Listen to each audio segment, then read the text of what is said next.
t'inquiète pas Bernard.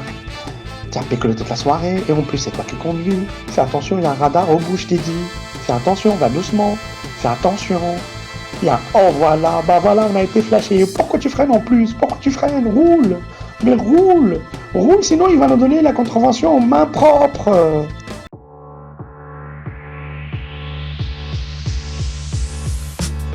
Bonjour, ravi de vous retrouver encore une fois dans une nouvelle vidéo.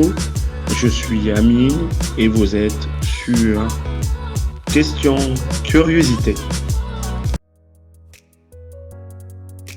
Comment le radar flash et peut-on le tromper?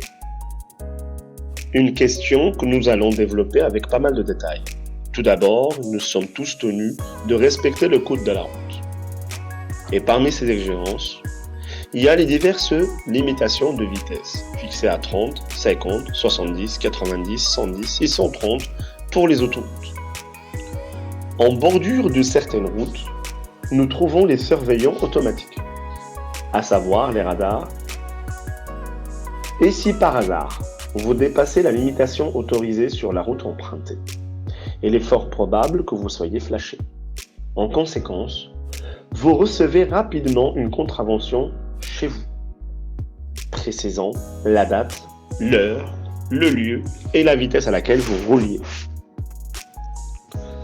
De nos jours, les radars sont devenus extrêmement sophistiqués, capables de détecter diverses infractions telles que manger au volant, ne pas attacher sa ceinture de sécurité ou bien d'utiliser un téléphone en conduisant. On peut légitimement se demander comment cette machine, que la plupart d'entre nous n'apprécient guère, parvient à être suffisamment intelligente pour repérer simultanément toutes ces infractions, et ce pour plusieurs véhicules à la fois. Avant de poursuivre, n'hésitez pas à vous abonner, à liker, à commenter et à nous poser vos questions futures auxquelles nous serons ravis de répondre. Revenons à nos moutons. Le principe du fonctionnement d'un radar repose sur une idée relativement simple, à savoir l'effet Doppler. En 1842, le physicien autrichien Christian Doppler observa que lorsqu'une onde est émise en direction d'un objet en mouvement, le reflet de cette onde présente une fréquence différente. Cette différence de fréquence est influencée par la direction du mouvement de l'objet. En d'autres termes, si on en émet une onde électromagnétique vers une voiture en mouvement, la fréquence de l'onde réfléchie sera plus élevée si la voiture se dirige vers nous, et inversement, elle sera plus basse si la voiture s'éloigne. Voici quelques éléments de réponse. Le radar fixe fonctionne en émettant des ondes radio dans toutes les directions, sur des distances pouvant atteindre 100 mètres. Lorsque des véhicules en mouvement pénètrent dans la zone couverte par ces ondes, celles-ci sont automatiquement réfléchies par les véhicules et renvoyées vers le radar. Comme mentionné précédemment, la fréquence de l'onde initialement émise par le radar est influencée par le mouvement des véhicules.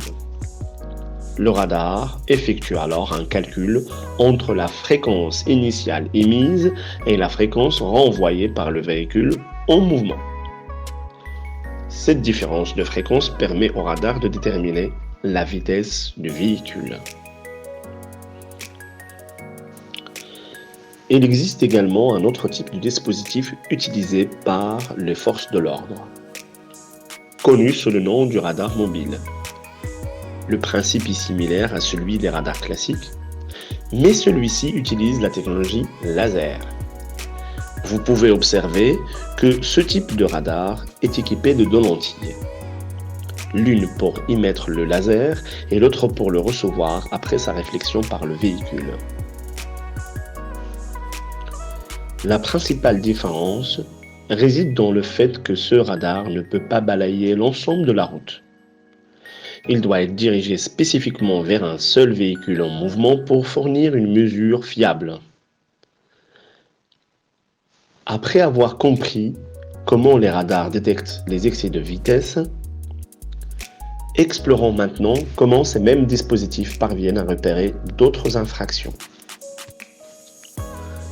Les versions les plus récentes de radar intègrent désormais des caméras infrarouges capables de filmer et photographier tous les détails de l'intérieur d'un véhicule, même si les vitres sont teintées. Ces caméras puissantes peuvent surveiller plus de 125 voitures simultanément, même si elles sont les unes à côté des autres. On peut légitimement se demander si un agent vérifie et surveille chaque photo prise pour détecter les infractions. En réalité, la réponse est non.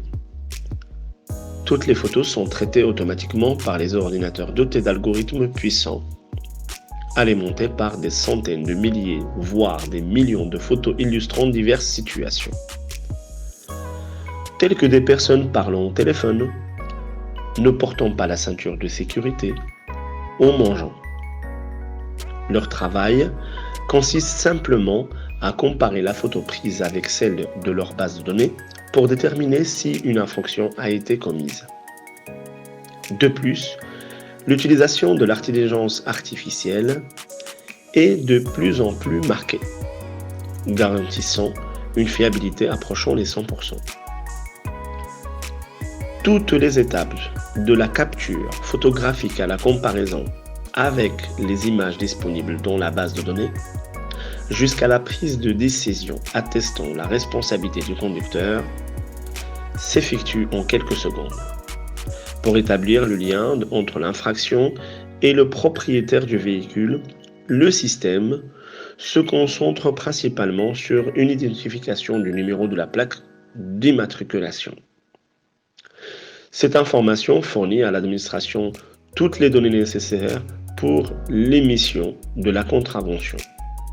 Ce processus est également très utile en cas de vol de véhicule, car une fois la déclaration effectuée, le numéro d'immatriculation de la voiture est transmis à l'ensemble des radars. Cela permet de suivre le parcours du véhicule volé et de le signaler automatiquement. La question qui se pose maintenant est de savoir s'il est possible de tromper le radar.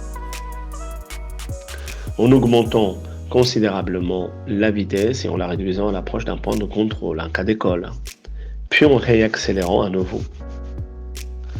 Cependant, cette méthode pourrait fonctionner avec les anciennes versions de radar, évidemment en cas d'absence de radar mobile à proximité.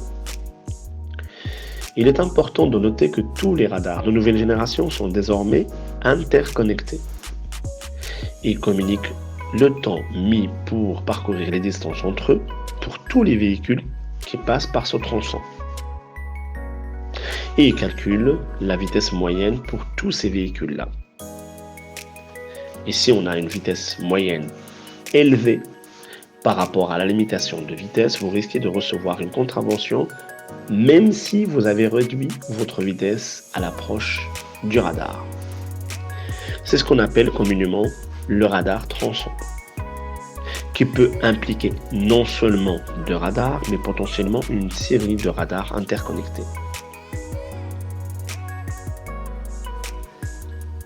Bien sûr, il est effectivement perturbant de recevoir de nombreuses contraventions, que ce soit pour un excès de vitesse, non-port de la ceinture, ou bien pour un comportement dangereux sur la voie publique.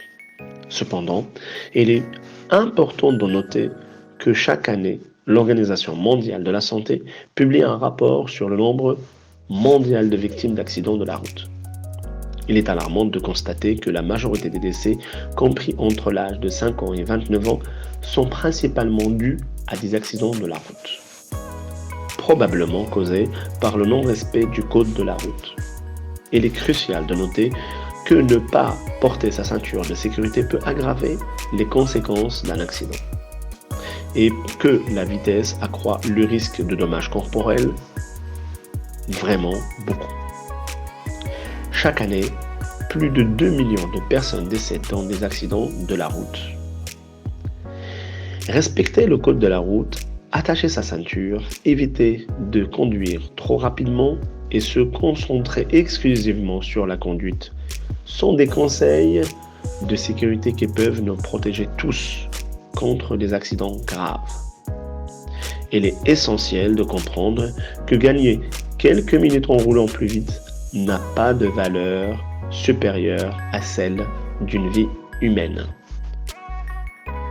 Prenez soin de vous et soyez attentifs lorsque vous êtes au volant.